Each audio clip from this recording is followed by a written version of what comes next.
Alors, l'objectif de cette vidéo sera de comprendre comment on va passer des écritures comptables directement, sans passer par le module de gestion commerciale, parce que le module de gestion commerciale a pour objectif de pouvoir passer les écritures, comme on l'a fait la dernière fois, les écritures liées aux ventes de marchandises et aux achats de marchandises. Donc ça, c'est vrai que les écritures se passent directement. On l'a vu lors d'une précédente vidéo. Mais par contre, ça c'est en gestion commerciale, en comptabilité, eh bien, certaines écritures ne proviennent pas du module de gestion commerciale et doivent être passées directement en saisie dans les journaux appropriés par le comptable. Donc pour ça, on va aller dans la saisie des journaux. Donc on va aller dans saisie par journal. Alors ici, il y a les mois sur lesquels on est précisément, donc novembre, décembre. Nous, comme on travaille sur le mois de janvier, on va aller dans tous les mois. Vous voyez, dans le mois de janvier, la grille de saisie est ici, les journaux en tout cas. AC veut dire achat, BP banque et VT vente. Principalement, c'est les journaux que vous aurez à utiliser au cours de la SAE. Le journal d'OD, c'est pour les opérations diverses. Je pense qu'on n'en aura pas besoin ensemble, sauf peut-être pour la génération automatique de l'écriture de déclaration de TVA. Les journaux, le journal d'achat, je vous le montre. Tous ces achats-là, vous voyez, toutes ces écritures-là, ont été passées directement par le transfert des documents commerciaux provenant de la gestion commerciale en comptabilité. Donc, ce n'est pas vous qui les avez passés, ils ont été directement passés. À l'identique, pour les ventes, c'est pareil. Tout ça a été directement passé par le logiciel de gestion commerciale. Ce sont les ventes qu'on a réalisées au cours du mois de janvier. Pour ce qui est de la banque, ici, là, ces deux écritures-là, donc celle-là avait été directement passée par le logiciel de gestion commerciale. Ça, c'est l'écriture qu'il y avait au début pour l'ouverture de la société. Voilà, lorsque la société a été créée, il y avait un apport des associés de 30 000 € qu'on a mis en banque. Donc cette écriture-là, la première, oui, c'est moi qui l'avais créée directement dans le logiciel. Par contre, celle-là, elle est liée à une génération d'une opération de règlement qui avait été réalisée dans le logiciel de gestion commerciale. Là, ce qu'on va faire, c'est qu'on va passer une facture de nettoyage. Une facture de nettoyage, c'est une facture de prestation de service, donc ce n'est pas un achat, donc c'est pas lié par la gestion commerciale. Et donc là, je vais reprendre l'énoncé de ce que vous avez. Donc je vais prendre le même, c'est-à-dire que là, en fait, on va prendre le 15.1, on a une société de nettoyage qui nous facture, et le montant hors taxe de cette facture est de 580 €. Et on vous dit qu'il est nécessaire de créer le compte auxiliaire, donc le compte fournisseur auxiliaire, FPS. Pourquoi FPS? C'est moi qui ai décidé ça pour fournisseur de prestations de services 001 et la société elle s'appelle Clean Plus. Et évidemment, comme il s'agit d'une charge et surtout d'un achat de prestations de services, on va utiliser le journal d'achat. Donc en fait, on retourne sur la comptabilité, on va donc dans le mois de janvier, on va dans la suite des écritures, donc on est là, ça c'est la dernière, et puis là on fait ajouter donc une écriture. Et la grille de saisie commence ici. Donc dans l'énoncé, il y a marqué que c'était le 15. Donc là, vous voyez, on est bien dans la colonne jour. Donc ici, on va indiquer le 15. Là, le numéro d'APS est automatique, vous ne mettez rien. Ici, si vous avez un numéro de document, un numéro de facture, vous le mettez. Là, j'en ai pas mis dans mon énoncé. Donc on va mettre, par exemple, nettoyage. C'est la facture de nettoyage. Donc ici, je vais mettre nettoyage. Alors, là, il faut connaître un petit peu les comptes de charges qui peuvent être utilisés pour les prestataires de services. Donc, le nettoyage, c'est un compte de la classe 61, une autre prestation de service. Et dedans, j'ai entretien et réparation, 615, ça me paraît être le compte adéquat. Donc, je vais utiliser ce compte-là, 615. Donc, c'est entretien et réparation. Je vous rappelle du montant hors taxe de l'énoncé, je vous le remontre, 580 €. Donc, ici, je vais indiquer 580 €, c'est la base hors taxe. Je continue. Ici, je vais indiquer la TVA. Donc, la TVA, c'est un compte de TVA déductible à 20%. Donc, 44,50, 6 TVA déductible à 20%. Pour 116 €, ça fait directement le calcul. Je peux le faire à côté pour vérifier. Mais regardez, 580 fois 0,20, ça fait bien 116 €. Donc, pas de souci, la TVA est bonne. Donc, je valide.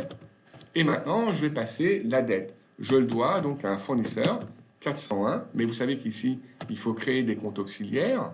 Donc là, il n'existe pas, ce compte-là. Donc je vais aller sur le petit crayon ici. Je vais me mettre ici, excusez-moi, comme ça, plutôt sur la petite flèche. Et ici, je vais faire, oui, ça c'est les comptes auxiliaires qui avaient déjà été créés pour nous, fournisseurs d'achat de téléphone. Là, on va utiliser donc un nouveau, donc on va faire ajouter. On se retrouve bien dans l'ajout d'un compte auxiliaire là-haut. Donc on va le mettre. On va mettre donc FPS. Je trouve que c'est clair, FPF, ça fait fournisseur de prestations de services. 001. Voilà. L'intitulé, on a dit que ça s'appelait Clean. Hein. Donc on va appeler Clean Plus, c'est l'intitulé du compte. C'est le nom de la société, hein. Clean Plus. On n'a rien d'autre à rajouter. On va faire enregistrer et fermer. Et là, vous voyez, maintenant il apparaît dans ma liste déroulante, Clean Plus, et je peux l'indiquer. Alors, soit je saisis directement le montant en faisant le calcul, soit je vois ici le solde, soit c'est plus risqué, mais si je fais une erreur là, elle va se répercuter après là, mais sinon, je peux aussi directement cliquer sur équilibrer, ce qui permet d'équilibrer l'écriture. Voilà. Donc là, si je fais équilibrer, normalement, ça devrait me donner 696. Et c'est le cas. Voilà. Il a mis une date d'échéance, celle-là, si vous ne la changez pas, c'est pas très grave. Voilà, donc là, vous faites enregistrer ou enregistrer fermé. Dans mon cas, comme on va passer sur un autre journal après, on va faire enregistrer et fermer. Donc je répète, lorsque vous aurez dans la SAE des factures de prestation de services à enregistrer, vous devrez les enregistrer dans le journal AC, le journal des achats. Nous continuons. Nous avons maintenant le 21, cette facture qui est payée. Donc évidemment, elle est payée pour le montant TTC. Et donc, elle est payée par virement. Donc encore une fois, on ne va pas utiliser le module de gestion commerciale puisque la facture n'a pas été saisie en gestion commerciale, mais la facture a été directement saisie par une écriture comptable dans le journal d'achat du module de comptabilité. Donc là, je vais par contre, comme c'est une opération financière avec la banque, je vais dans le journal de banque, BP. Dans le journal de banque, ici, je vais rajouter une information, donc je vais faire ajouter une ligne. Donc, on a dit que c'était le 20, donc je mets le 20. Ici, le document, il n'y a pas de document numéro, mais on peut peut-être mettre virement, parce que c'est réglé par virement. Nous payons qui? Le fournisseur, donc nous allons mettre 401. Voilà, ça c'est le compte global. Hein. Et après, on va le détailler avec le compte auxiliaire et chercher le fournisseur. Et donc, le fournisseur ici, c'est Clean Plus. Voilà. Vous voyez en bas, combien on doit à Clean Plus? C'est marqué, on lui doit 696 €. C'est noté tout en bas là. D'accord? Nous, justement, on va lui payer cette facture. Et vous avez vu que cette facture, elle faisait 696 € TTC. Et évidemment, hein, on paye au client, ou quand le client nous paye, il nous paye toujours un montant qui est TTC. Et lorsqu'un fournisseur nous paye, nous le payons aussi TTC. Donc ici, nous allons mettre 696 €. Voilà. On valide. Je peux mettre le moyen de paiement, parce que là, je le connais, c'est un virement, donc je peux l'indiquer. Le paiement, il sera réalisé donc par virement. Et je l'ai là. Virement, c'est pas. Je valide, et vous avez vu, directement, il a été contrepassé l'écriture, pas contrepassé, mais équilibré l'écriture, excusez-moi, grâce au compte de banque 51200 pour 696 € au crédit, ce qui prouve bien que c'est un paiement. Donc, quand vous êtes dans le journal de banque, à chaque fois, le compte de contrepartie sera automatique puisque ce sera toujours le compte de banque, 51200. C'est pour ça qu'il faut toujours commencer par le compte tiers et le compte de banque arrive directement. D'abord, si je vais sur le compte de banque, je vais vous montrer quelque chose ici. En bas, vous voyez le solde de ce compte-là. C'est-à-dire que là, dans le compte banque, en bas, il y a marqué 13 186 ici. Ça veut dire que après cette opération-là, eh bien, j'ai un solde de débiteur de 13 686 € dans le compte bancaire. Voilà. Eh bien, je pense qu'on a terminé. Donc, on va pouvoir enregistrer ici, enregistrer et fermer. Et donc, l'écriture est passée.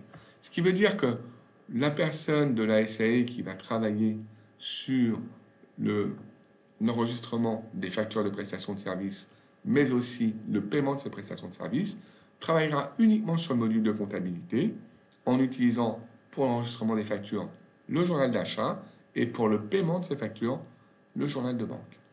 Voilà, donc j'espère que cette vidéo vous sera utile pour pouvoir saisir directement en comptabilité certaines opérations qui, je répète, sont principalement les factures des prestataires de services et le règlement des prestataires de services. Très bien, je vous remercie, à bientôt, au revoir.